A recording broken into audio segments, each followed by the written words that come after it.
이번에는 책 쓰기의 기술에 대해서 한번 살펴보겠습니다. 제가 책 쓰기의 기술 4가지를 오늘 여러분의 선을 한번 보여드리겠습니다. 가장 쉬운 책 쓰기, 그리고 단계별로 좀 난이도를 가지고 쓰는 책 쓰기인데요. 제가 30대 초반에 썼던 방식입니다. 저술 노트형 책 쓰기인데, 혹시 노트 지금 좀 줄 수 있나요? 예, 저술 노트형 책 쓰기라는 어떻게 하는 거냐면, 제가 했던 사례를 갖고 얘기할게요, 그냥. 저는 그때 30대 초반에 어떤 주제를 다루어서 내 인생의 한 분야를 만들어 볼까 하다가, 고객이 많아야 되겠다. 예, 고객이 많은 분야가 뭘까? 따져보니까, 모든 사람이 얘부터 할아버지까지 다 해야 된다고 말하는 게 독서더라고. 그래서 독서를 손을 댔습니다. 그래가지고 그때 이제 제가 독서를 손댄 것은 그냥 된 건 아니고 자기가 잘하는 분야여야 되죠. 제가 당시에 20대 청소년 때부터 가장 많이 했던 게 독서거든요. 그래서 독서를 손을 대가지고 책을 골랐더니, 책자하고 독서 들어간 책을 골랐더니 한 100권 나오더라고요. 그래서 100권을 다 사다 놨어요. 그리고 나서부터 그 책을 한 권씩 읽어 나갑니다.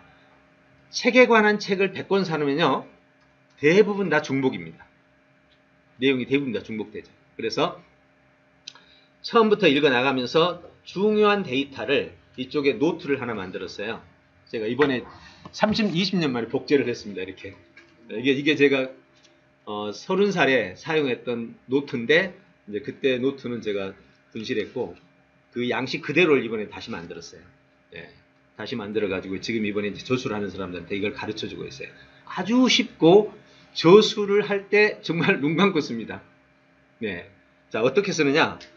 먼저 이 앞에 이게 이제 목차입니다. 여기가 이제 목차가 있습니다. 네, 서브젝트가 있고 페이지가 있죠. 그러면 저는 먼저 읽다가 보니까 독서였으니까 제가 실례를 얘기해 볼게요. 에디슨의 책 읽기가 나오는데, 이 디트로이트시 도서관을 다 읽었네. 너무 좋은 사례죠. 네, 그래서 여기다 적습니다. 그러면 여기가 상위 개념 생각해 보세요. 에디슨의 독서 사례는 상위 개념 뭘까요? 독서 동기부여에 관한 자료죠, 이게. 그럼 여기다 1, 독서 동기부여라고 쓰고, 페이지를 이쪽에 가서 이제 1로 시작하겠죠, 여기에. 여기서부터는 내용이에요. 그럼 여기서 이제 1번. 여기가 독서 동기부여가 되겠죠, 제목이. 그리고 페이지는 여기에 1이 될 거고, 여기에 이제 작은 1번이 들어가면서 에디슨의 사례죠. 그러니까 여기가 에디슨의 사례가 되고, 여기에 이제 내용이 들어가는 거죠. 그러면 이제 에디슨의 그 내용을 읽었는데, 그걸 그대로 갖다 여기 올리면 다음에 책 쓰기 할 때 뭐가 돼요, 이제? 복제잖아요, 복제. 여기서 중요합니다. 이때 저자가 써놓은 글을 편집글로 바꿔야 돼요. 편집글은, 여러분, 편집글이란 법적으로 상대방의 문장과 같지 않아야 돼요. 의미는 같은데 문장은 같지 않아야 돼. 그걸 편집글이라고 그래요. 그러면 저작권이 누구한테 있어요? 예, 나한테 있습니다. 예, 정확하게 아셔야 돼요. 예, 그러면 그 글을 읽고 이 글을 여기다가 옮길 때 정확하게 문장이 같지 않게, 핵심은 같아야 되겠죠. 문장이 같지 않게 옮겼습니다. 이거 싫다고 안 하시면 뒤로 가서 저술해서 이제 고생 혼자 다 하는 거죠. 왜? 이거 언제 또 다 바꿔? 그 원본하고 다 비교해야 되는 거예요. 그래서 이렇게 바꿔서 올리고 여기 출처를 기록해 놓죠. 이쪽에다 출처를 밑에다 기록해 놓습니다. 자, 이게 하나의 단위를 완성한 거죠. 자, 두 번째 또 읽습니다. 독서란, 손다이크라는 학자가 말했는데 너무 와닿는 거야. 독서란 책을 읽는 것이다 라고 생각했는데, 독서란 저자와의 대화다. 너무 좋은 거야. 이거는 상위 개념이 뭐예요? 독서의 정의지. 예, 그러면 앞에 가서 목차에 뭐라고 또 적어요, 이제? 독서의 2번 정의가 되겠지. 그럼 이제 여기 에디슨 끝났어. 여기는 독서의 동기부예요, 이제. 그럼 페이지를 넘겨서 여기다가는 독서의 정의라는 2번 항목이 생기는 거예요. 그럼 독서의 정의가 하나만 있어요? 손다이크 하나만 있는 게 아니지. 여러 사람이 정의 나오겠지. 1번 손다이크, 2번 뭐 학자들 얘기 쭉 나오면서 독서 정의가 다 담기겠죠. 다 독서 동기부여는 이 페이지가 부족해. 그럼 여기서 책을 떼가지고 이쪽으로 넘겨서 독서 동기부여 2장, 3장 넘어가겠죠. 자, 독서의 기능, 독서의 특징, 독서의 원리, 독서의 방법, 독서의 기술, 수도 없이 방법이 생겨납니다. 제가 딱 하니까 250쪽이 생기더라고. 100권 읽으니까. 그리고 제 인생을 지금까지 이 한 권의 책이 다 바꿨습니다. 이 한 권으로 수십 권의 책이 나오고 수천 편의 강의가 나오고 어디 가서든 강의 잘한다는 소리예요. 왜요? 시간 딱 주어지잖아요. 15분이래. 15분. 자, 이 사람들이 요구하는 거 먼저 고객의 요구. 그 다음에 나의 목표. 그 다음에 내용의 주제. 내용의 구성. 구성 딱 나오면 구성이 이렇게 나오겠죠. 아, 독서 동기부여가 필요하겠다. 아, 그 다음에 독서가 뭔지 정확하게 보여줘야 되겠다. 독서의 정의, 독서의 방법을 여기서 보여줘야 되겠고. 딱 정했습니다. 이 안에 있어요, 없어요? 딱 들어가가지고 동기부여. 뭘 쓸까? 아주 그냥 넘쳐나. 그죠? 그 다음에 두 번째, 독서의 방법, 넘쳐나. 야, 정말 전 20, 30년 동안 딱 이거 한 권이었습니다. 그 뒤로 독서에 관한 책을 읽은 적도 없고요. 이거 한 권 가지고 나머지 모든 내 삶의 결정체가 됐어요. 책 쓰는 거요? 얼마나 쉽습니까? 구조 여기 다 나왔죠, 이미. 독서의 동기부여 하면 제목만 이렇게 바꾸면 되죠. 책 읽기, 여러분의 삶을 변화시킨다. 이렇게 하면 되죠. 그러고 나서 동기부여 사례 얼마나, 여러분 책들 동기부여 책을 쓸 때 사례가 별로 없고 그냥 앞뒤 이론만 쓰면 정말 재미없죠. 예. 재밌는 책은 전부 사례가 80%입니다. 예. 그럼 사례 여기 얼마나 막 100권을 읽고 해설을 했으니 뭐 전부 다 사례지. 정말 책 한 권이 금이죠, 금. 사실 이걸 제가 20, 30년 동안 이거를 사람들한테 가르쳐 줬거든요. 이걸 해내는 사람을 제 손 안에 꼽으면 5손가락이에요. 다 어디서 걸렸을까요? 어디서? 여러분 생각 어디서 걸렸을 것 같아요? 못했을 것 같아요. 데이터를 옮기는 과정. 여기서 못하는 거예요. 여기서 그냥 귀찮으니까 어떤 책 몇 페이지에 있더라 이렇게 해놓고 200페이지, 200권을 해놨습니다. 그 다음에 할 때 어떻게 해야 돼? 다시 또 다 책, 이걸 뭘 책을 써요? 못 써요. 저는 딱 6개월 만에 100권을 만들었어요. 100권을 다 읽고 6개월 만에 250쪽을 만들었어요. 그리고 제 인생이 6개월에 만든 이 노트 한 권으로 내 인생 전부가 이걸로 살았다니까요. 그리고 나서 최근 이제 5년 전후에 걸쳐서 이것을 인지기술로 발전시키는 것이 그거고, 제 삶의 20년은 전부 독서로 살았습니다. 자, 느낌이 오시죠? 그러니까 이걸 하려면 누군가가 같이 모여서 하거나, 그쵸? 누군가 지도하는 방 안에서 이렇게 나가면 전부 할 수 있지.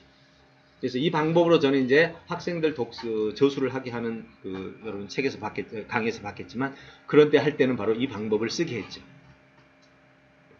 이것이 바로 첫 번째, 바로 저술 노트형 쓰기입니다. 예. 말로 설명했으니까 하부는 생략하겠습니다. 자, 이게 가장 쉬운 책 쓰기인데 어려운 점은 어디냐? 아까 말한 대로 데이터를 가져오는 과정에서 내 글로 먼저 바꿔야 되는 거. 여기서 이제 엉덩이 싸움에 밀리면 못하는 거죠. 예. 정말 쉽게 쓸 수 있습니다. 두 번째는 융합 설계형 책 쓰기입니다. 요거는 어찌 보면 속도전. 그러니까 이거는 6개월씩 걸린다고 할 수 있어요. 왜냐하면 데이터를 가져와서 미리 다 바꿔놓기 때문에. 뒤로 책 쓸 때는 있는 데이터를 그냥 그대로 쓰면 되거든요. 구조 있겠다, 내용이 있겠다 해서 바로 연결만 하면 쓰면 되는데, 이거는 어떤 거냐면 굉장히 빨리 쓸 수 있어요. 한 달 만에도 쓸 수 있습니다. 그것도 짜집기 하나도 않고, 다시 말해서 이 세상에 나와 있는 어떤 문장도 한 문장도 카피하지 않고 내 말로 다 쓸 수 있어요. 한 문장도 이 세상에 나와 있는 책하고 같지 않습니다. 대단한 거 아니에요? 그것도 한 달 만에. 그게 무슨 기술이냐면 바로 요 기술이에요. 한 분야의 도서 정보의 목차를 먼저 구합니다. 자, 100권을 구했습니다. 100권의 목차를 전부 모읍니다. 이번에 이제 우리 저술 석사 과정에서 이번 주 과제가 이거죠. 목차를 전부 모은 다음에 그 목차를 설계를 하는 거예요. 융합 설계라고 합니다. 이걸로 보는 게 더 빠를 것 같아요. 자, 지난번에 이건 한번 보셨을 텐데, 그래도 한번 다시 이제 이것과 연관해서 한번 보시기 바랍니다. 자, 이 내용이에요, 이게. 이게 바로 그 방법으로 쓴 겁니다. 여기 책 10권이 있죠? 요거. 이 책 10권을 읽고 제일 먼저 목차를 먼저 융합을 합니다. 그럼 목차 융합하고 나면 최종적으로 이런 목차가 나오죠. 이렇게. 본론하면 이렇게. 마지막에 이제 목차의 융합이 이렇게 해서 이건 이제 완전히 이제 그 데이터 마이닝이 다 끝난 데이터 마이닝이 다 끝난 단계고요. 그 전에는 목차만 가지고 먼저 정리를 합니다. 그래서 목차 설계라는 기술이 있는데 바로 이게 언어인지 기술의 설계 도구입니다. 이거는 이제 뭐 제가 말로 얼른 설명하고는 와닿지는 않을 거고요.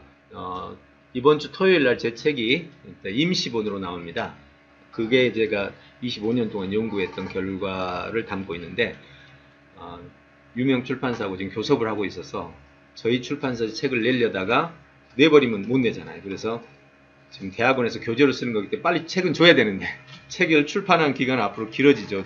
유명 교섭을 하는 과정이기 때문에. 그래서 임시로 그냥 간단하게 연구소에서 임시본으로 복제를 해서 내주는 걸로 해서 이번 주 토요일 날 나오게 되는데 그 책입니다. 그래서 이런 책들이 바로 이런 기술을 이용해서 목차를 융합하고 그 융합한 걸 가지고 지문을 융합해서 설계도를 만듭니다. 설계도로 만든 다음에 지난번에 그 보셨죠? 이거 설계도 보고 글로 쓰니까 바로 그 책이 쓰여졌죠? 영상에 보시면 이게 바로 융합 설계형 책 쓰기예요. 이건 굉장히 빨리 쓰여요. 단지 문제점은 이 기술이 있어야 돼요. 조금 전에 보셨던 그런 설계도는 금방 안 나오거든요. 그래서 그런 기술을 가지고 접근해야 된다는 것이 좀 어려운 점이긴 하지만 어쨌든 가장 쉽게 접근할 수 있다. 이렇게 볼 수 있습니다. 세 번째는 생각 설계형입니다. 요거는 뭐냐면 여기는 남의 목차들을 다 모아서 정리를 해가지고 총체적인 매뉴얼이 되는 거죠. 그러니까 이 융합 설계형은 한 분야의 모든 정보를 총체적으로 체계화시키는 기술이다. 그래서 나에게도 다른 사람에게도 매우 도움이 될 수 있는 책입니다. 생각 설계는 뭐냐면 내 아이디어죠. 내 아이디어를 가지고 설계를 해 나가는 겁니다. 이거 설계는 어떻게 하는 거냐면 지금 제 인지기술 같은 경우죠. 이렇게 장별이 나오잖아요. 이게 인지기술 이번에 교재 책인데요. 인공지능이 희망이다. 왜? 세상을 바꾸는 인지전략. 진짜? 이렇게 했으면 궁금한 게 뭐지? 세상을 바꾸는 인지 전략이 뭐지? 그러면 인지가 뭔데? 인지의 역사, 인지의 방법 이렇게 나오죠. 이런 식으로 해서 하위 요소를 연역식으로 풀어나가는 겁니다. 그러니까 이 목차 자체는 이 세상에 없는 거죠. 왜? 내 생각에서부터 연역으로 풀어나가니까. 그래서 피라미드 방식으로 마지막에까지 연역으로 내려가면서 필요한 경우는 귀납을 활용하지만 귀납을 쓰게 되면 일단은 거기서 발견을 해야 되거든요. 근데 발견까지 가려면 굉장히 어려워요. 그래서 연역으로 이 세상에 있는 정보를 다 수집해서 내가 하고 싶은 얘기를 하게 만드는 거. 이게 생각 설계예요. 그러니까 융합 설계는 다른 사람의 목차를 이용해서 정보를 완전히 체계화시킨다는 뜻이라면 생각 설계는 이 세상에 나만의 아이디어를 체계화시키는 거예요. 남의 데이터를 가져오긴 하는데 어떻게 가져오느냐? 이걸 하는데 필요하니까 이 책에서 이만큼 가져오고 이 책에서 이만큼 가져오고 그러니까 파편화된 정보를 모아서 나의 이야기를 하기 때문에 이 세상에는 없는 책이 되는 거죠. 구조를 가져오지 않습니다. 이게 바로 생각 설계 책 쓰기죠. 이제 이쯤 되면 이게 흔히 말하는 창의적 글쓰기가 되는 거죠. 그 다음에 마지막이 가설 검증이요. 아까 문제 해결형 쓰기라고 그랬죠. 그래서 이거는 아예 문제를 해결하기 위한 가설을 수립하고 실험을 거쳐서 하는 책이에요. 이거는 그러니까 일반적으로는 책이라고 하지 않고 뭐죠? 논문이라고 그러죠. 그래서 여기는 논문형이라고 생각하시면 되고요. 여기까지가 일반적으로 생각 설계형 책 쓰기 아주 창의적으로 쓰여졌다. 즉 이 세상에 있는 책들을 이용은 했지만 실은 내가 가진 생각을 펼쳐나가는데 데이터로 쓸 뿐이지 내가 하고자 하는 말은 모조리 나의 생각이다. 이렇게 정리가 됩니다. 이렇게 해서 책 쓰기에 4가지 기술이 있는데 처음에 이거는 기술을 배워야 되는 거예요.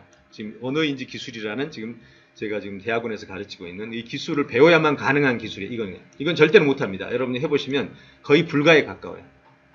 또 이거는 일반적으로 쓰는 방식이고 그 다음에 이제 그 앞에 하나 있는 게 짜집기형이 있는데 그건 뺐습니다. 여기서는 정보 짜기 책 쓰기는 지금 현재 대부분 사람들이 그걸 하고 있어요. 짜깁기형. 근데 그 부분이 아니고 이거는 생각 설계하고 좀 유사합니다. 이쪽은 더. 이건 목차를 융합하는 게 아니니까. 생각 설계하고 융합하지만 이것은 자신의 하고 싶은 말을 이미 요약해 놓은 데이터들을 이용해서 쓰기 때문에 좀 더 다른 책과 유사한 부분은 더 있겠죠. 그러나 문장은 같지 않습니다. 왜? 어차피 처음에 내가 쓸 때 문장 자체를 이미 편집 문장으로 썼잖아요. 그래서 가장 쉽게 쓸 수 있는 방법. 그 다음에 이건 두 개는 기술을 배우면 쓸 수 있는. 근데 기술을 배우면 이거보단 이게 더 쉽죠. 융합설계 훨씬 쉽습니다. 더 빨리 쓸 수 있고. 쉽게 말하면 여러분 융합설계형 기술을 배우게 되면요. 마음 먹으면 한 달에 한 권씩 그냥 툭툭툭툭 나오는 거죠. 예. 왜? 책 모아가지고